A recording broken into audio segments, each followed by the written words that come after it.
ஐந்து கரத்தோனை போற்றி, ஆணை முகத்தானை போற்றி, மூஷிக வாகனனை போற்றி, மூலப்பரம்பொருளை போற்றி, சித்தி புத்தி விநாயக பெருமானை போற்றி.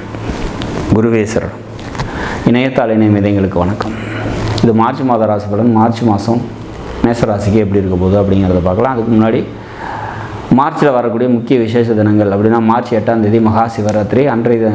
அன்றைய இரவு முழுக்க விழித்திருந்து சிவன் வழிபாடு மேற்கொள்வது மோட்சத்தையும் சகல வித ஐஸ்வர்யங்களையும் தரும். 25ஆம் தேதி பங்குனி உத்தரம். அன்றைய தினம் பார்த்திங்கனாக்கா விரதம் இருந்து முருக கடவுளை வழிபாடு பண்ணோம் அப்படின்னாக்கா வாழ்க்கையில் வெற்றியும் நிம்மதியும் கிடைக்கும். சரி, இனி இந்த மேச ராசிக்கு எப்படி இருக்க போகுது இந்த மார்ச் மாதம் அப்படிங்கிறத பார்க்கலாம். ராசிநாதன் பார்த்திங்கனாக்கா ஸ்ட்ராங்காக இருக்கார். ராசிநாதனான செவ்வாய் பகவான் பார்த்திங்கனாக்கா உச்ச நிலையில் மகரத்தில் இருக்காங்க. வீடு கொடுத்த சனி ஆட்சி நிலையில் இருக்காங்க. இது ஒரு சிறப்பான ஒரு அமைப்பு. இந்த மாதத்தை பொறுத்த வரைக்கும்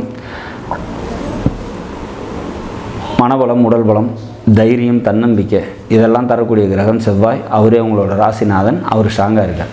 அப்போ ஸ்ட்ராங்காக இருக்கும்போது சிறப்பாக இருக்கும். 2ஆம் வீட்டின் அதிபதி சுக்கிரன் உச்சம் பெற்ற செவ்வாயோடு இருக்காங்க.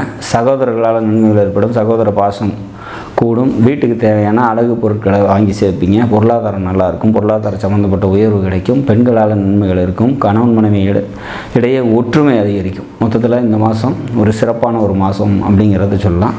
தந்தைக்கு உங்களுக்குமான கருத்து வேறுபாடுகள் ஏற்படுறதுக்கான வாய்ப்புகள் உண்டு. பூர்வீகம் தொடர்பான ஒரு சில கசப்புகள் ஏற்படும். குழந்தைகளால் ஒரு சில மனக்கசப்புகள் ஏற்படலாம்.